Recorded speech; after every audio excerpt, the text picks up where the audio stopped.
이분이 500을 받고 있고 곱하기 12 나누기 10억이었잖아요. 네, 한 10억 정도.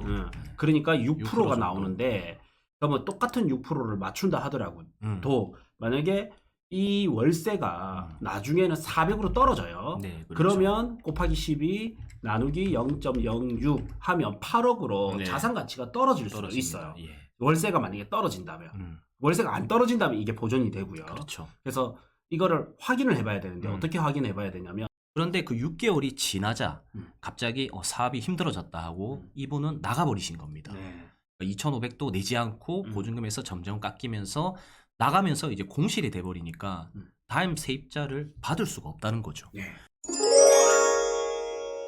자, 우리 강장군님의 특강 보겠습니다. 간단하게 저희가 또 네. 임차인에 대해서 제가 오늘 좀 설명을 간단하게 드리고 그다음에 이제 동선 건물 투자할 때 도로 조건 동선이 왜 중요한지 제가 사례로서 여러분들께 좀 알려드리겠습니다. 오늘 제가 전화를 한 통 받았는데 그 임대료가 엄청 많이 나오는 구분상가가 있다. 이거 사도 되냐 물어보더라고요. 네. 그래서 일단은 제가 구분상가 주소를 알려달라 물어보니까 주소를 알려줄 수는 없대요. 네. 이게 아까 비밀리에 자기가 네. 매매하는 거라서. 그럼 이제 구분상가가 어디에 있냐 물어보니까 바닷가 쪽에 있답니다. 그래서 그래도 구분상가 치고는 바닷가면은 나쁘지 않을 수도 있겠네요. 그러면 매매 금액이 얼마입니까 물어보니까 거의 10억 가까이 되고 월세가 얼마입니까 물어보니까 500만 원 들어온대요. 수익률이 그래도 한 6% 나쁘진 않더라고요. 네네. 9억 몇천 매매 금액이 9억 몇천이라 했으니까. 네. 근데 그게 1층이 아니잖아요. 그렇죠. 2층이었어요. 예, 그러면 썩 좋은 건 아니에요, 네. 사실은. 2층이었어요. 그럼 세입자가 누가 있냐 물어보니까 병의원이래요.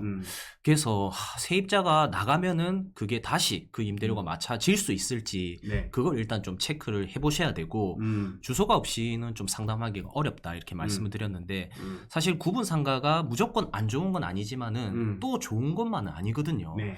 위치에 따라 이게 천차만별 차이이기 때문에 그런 이제 질문들이 너무 많이 쏟아지는데 기본적으로 저한테 이제 질문을 하실 때는 주소 정도는 알려주셔야 됩니다.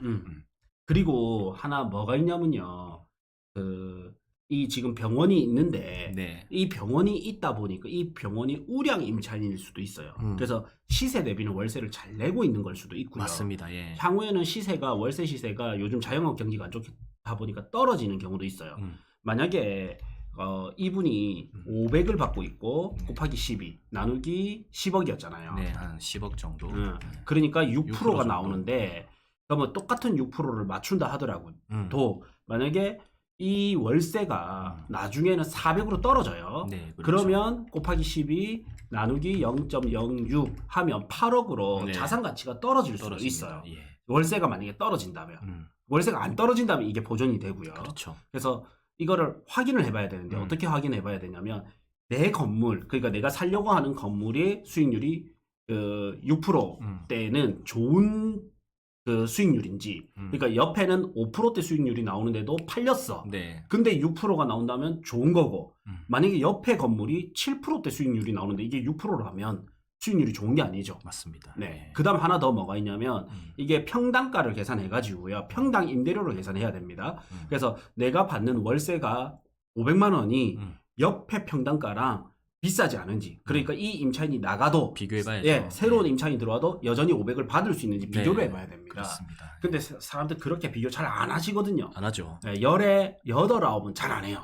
그냥 현재 월세, 현재 매매가만 비교를 하거든요. 네. 근데 지금 임차인이 나갔을 경우를 꼭 생각을 해봐야 됩니다. 굉장히 위험합니다. 네.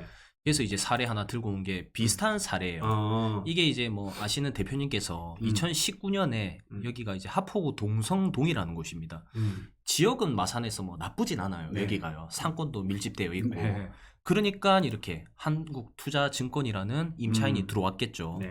그때 당시에 이제 임대료가 약 2천만 원, 네. 월 2천이고 네. 통으로 사용하고 있었고요. 수익률이 굉장히 좋았습니다. 6.6%. 네. 그래서 수익률만 보고 일단은 샀는지는 모르겠어요. 네. 이 땅의 가치도 되게 좋은 거거든요. 근데 저는 오늘은 이제 임차인 입장에서만 좀 말씀을 드리겠습니다. 아무튼 지금 한국투자증권이 들어왔는데 10년 동안 임차 기간을 다 채우고 최근에 이렇게 퇴거했습니다. 이 퇴거를 해버리니까 매달 2천만 원 들어왔던 게 지금은 안 들어오게 되겠죠. 네.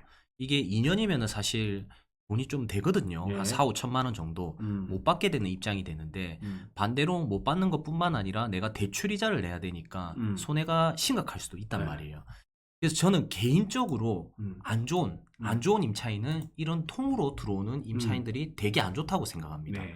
이유는 나갔을 때 내가 혼방 전부 다 돈을 납입을 해야 되니까. 그리고 이제 서울이나 이런 데 가보면 되게 유행이에요. 요즘에 이런 느낌. 이런 느낌의 통건물을 막 판단 말이에요.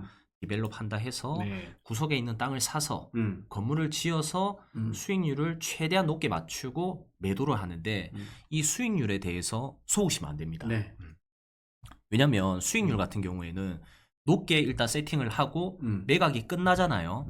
그러면 갑자기 세입자가 튀어나갈 수도 있어요. 네. 네. 그래서 우리 세입자가 갑자기 튀어나가는 거를 예방하기 위해서는 층별로 세입자를 따로 받는 게 제일 좋습니다. 그래서 이게 무슨 말이냐면 보통 이제 디벨로퍼들이 이 건물 사면은 대박이다. 수익률 세팅할 수 있다. 이렇게 해서 매수인을 모집하죠. 그리고 수익률 세팅해 놓은 상태에서 그러니까 제3자의 임차인을 구해 놓은 상태에서 소유권 이전을 한단 말이에요. 근데 알고 보니까 제3의 소유자가 아는 사람을 가라 임차인으로 이렇게 넣었던 거예요. 네. 근데 그것까지는 좋았어. 근데 특약사항을 자세히 살펴보면 당장에 보증금을 많이 넣기가 어렵기 때문에 보증금은 한 1억 정도만 넣고 월세가 예를 들어서 2,500이다. 그런데 보증금을 6개월 뒤에 5억으로 상향시켜주겠다. 이런 특약사항만 쓰고 일단 임차를 받아버리는 거죠. 그런데 그 6개월이 지나자 갑자기 사업이 힘들어졌다 하고 이분은 나가버리신 겁니다. 네. 2,500도 내지 않고 보증금에서 점점 깎이면서 나가면서 이제 공실이 돼버리니까 다음 세입자를 받을 수가 없다는 거죠. 네. 수익률을 워낙 높게 세팅을 한 상태이기 때문에. 그래서 저는 개인적으로 이렇게 지어진 건물들 있죠. 그냥 솔직히 사면 안 된다 봅니다. 이런 디자인에 대한 건물. 이제 뭐 본인 사옥으로 내가 실제 거주할 거다. 실제 운영하면서 내가 오랫동안 가지고 있을 거다 하면은 사도 괜찮다 보지만 투자용으로는 굉장히 위험하다. 그래서 우리는 이제 어떤 건물을 사야 되냐? 이 층별로 임차가 전부 다 따로 세팅되어 있는 임차 구성이 제일 좋습니다. 네. 한 사람이 나가더라도 다른 데서 좀 버티고 있으니까. 네. 이 건물 세입자가 동시에 나갈 수는 없어요. 네. 건물이 무너지지 않는 이상 세입자가 동시에 퇴거할 수는 없고 이거 같은 경우에는 이제 지하에 뭐 1대1 PT숍 지금 들어올 예정이고요. 그 다음에 고기 굽는 남자가 1층에 세팅되어 있고 네. 2층은 중식당, 스터디 카페, 그 다음에 독일 보청기, 임차 구성이 전부 다 다르단 말이에요. 네. 그래서 이런 임차 구성이 제일 좋다고 보시면 됩니다. 네. 리스크도 그리고 덜하고. 네. 그리고 입지가 좋아가지고 나갔더라도 공실 위험이 작은 거죠. 새로운 세입자가 대기 중인 맞습니다. 대기 수요가 많은 그런 지역이 좋죠. 네. 입지가 너무 좋으니까. 그래서 뭐 기본적인 건 다 입지가 들어가야 되겠다, 맞죠? 그렇죠. 네. 그리고 이제 막 요런 건물들 이제 1층만 임차인이 있고 2층, 3층, 4층은 임차인이 동일한 사람입니다. 네. 왜냐하면 여관 임차인이기 때문에 한 명이 2, 3, 4층을 다 쓰거든요. 예, 이런 거 같은 경우에는 임대가 너무 오랫동안 안 나간다 했을 때 사실 요새 이런데 임대 누가 하겠습니까? 거의 네. 안 나죠. 네. 그러니까 이런 부분은 좀 손을 봐서 이 황금알을 넣는 거위로 바꿀 필요가 있습니다. 네. 우리가 뭐 닭도 그렇지 않습니까? 그렇죠. 병든 닭을 이렇게 먹이를 주고 관리를 잘 해야 좋은 알을 부화하듯이 건물도 마찬가지예요. 이런 낙후된 건물, 오랫동안 임차가 안 나가던 건물을 싹 다 명도를 시키고 이런 식으로 층별로 구성을 다 따로 세팅하는 거죠. 그러면은 훨씬 더 수익률도 좋고 나중에 매각할 때 시세 차익도 많이 받을 수 있는 그런 건물로 바뀌는 그런 구조라고 보시면 됩니다. 최근에 너무 많아요. 여기도 이제 해운대거든요. 이 구남로 뒷블럭인데 원래는 이런 구축 모텔이었는데 지금은 이런 식으로 신사옥 느낌. 되게 괜찮죠, 이런 거. 예, 많이 안 바꿨는데 좀 깔끔해진 느낌입니다. 네. 약간 색감이랑 네. 그다음에 샤시도 그대로인 것 같아요. 네. 보면. 네. 그다음에 입구 좀 바꾸고 이런 식으로 좀 감성 있게 바꾸는 방법도 있고요. 네. 그다음에 이런 거 같은 경우에는 우리 서면 1번가에 있는 이 먹자 골목입니다. 네. 네, 먹자 골목이 사실 되게 쇠퇴하고 있어요. 그래서 이런 상권이 다 퇴거하고 지금은 이런 식으로 유학원, 유학 컨설팅 학원 이런 것들이 들어와 있습니다. 되게 깔끔하죠. 네. 땅도 40 몇 평 정도밖에 안 됩니다. 그래서 상업지에서 뭔가 쇠퇴하고 있는 이런 건물들, 임차들은 이렇게 좀 다양하게 바꿀 수 있는 능력이 필요하다. 자, 요거도 한번 볼까요? 이게 지도로 한번 보면 좋을 것 같은데. 네, 지도로 볼까요? 우리가 강의하로 자주 가는 거기입니다. 밑에 심블레드요. 심블레드 맞습니다. 네. 주디스 대화 맞은편. 네. 대화에서 요쪽 어디였던 것 같아요. 만선호표 옆에. 심블. 마우스 됩니다. 네, 이것도 지금은 이렇게 이제 강의, 공간 대여 사업을 하고 있는 곳입니다. 네. 그런데 이게 몇 년 전만 해도 여기 상권이 되게 안 좋았습니다. 왜냐하면 우리가 서면에서 상권이 계속 퍼져나가고 있기 때문에 네. 기존의 원도심의 1등 상권이 점점 쇠퇴하고 있거든요. 네. 그러자 이렇게 공실이 많이 비고 다 이제 임차인들이 퇴거하는 순간 누군가는 다시 리모델링해서 공간 대여로 바꾸게 된 거죠. 네. 장사가 생각보다 좀 잘 되는 걸로 알고 있습니다. 네. 이런 식으로 깔끔하죠.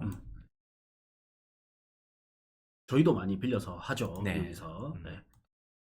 우리 나름 비싸지 않습니까? 빌리는 대여료도. 네. 네. 그래서 이런 방법이 있다. 음. 이런 부분을 좀 설명을 드리고 싶었습니다. 네. 정리해 보면 통 임차인들은 내가 나가면 리스크를 내가 다 안아야 되기 때문에 통 임차인을 조심하자. 구분되어서 만들던지 아니면 통 임차인 말고 구분되어 있는 이런 상가를 사든지 네. 둘 중에 하나 선택하시는 걸 저는 추천드리겠습니다. 네. 아니면은 대기 수요가 많아가지고 통으로 나갔다 하더라도 빨리 들어올 수 있는 입지. 그렇죠. 그런 데도 있죠. 네. 그런 데를 잘 하셔야 된다. 그래서 신축 이런 것들이 조금 위험합니다. 다음 두 번째는 이제 동선을 볼 건데요. 동선이 요즘에는 좀 생각보다 중요합니다. 네. 자, 우리 강장군님이랑 저랑 부산 상가 꼬마 빌딩 여기 토지도 포함입니다. 네. 스터디 4기가 이제 1월 2일부터 시작됩니다. 1월 2일 목요일부터 시작되고요. 네.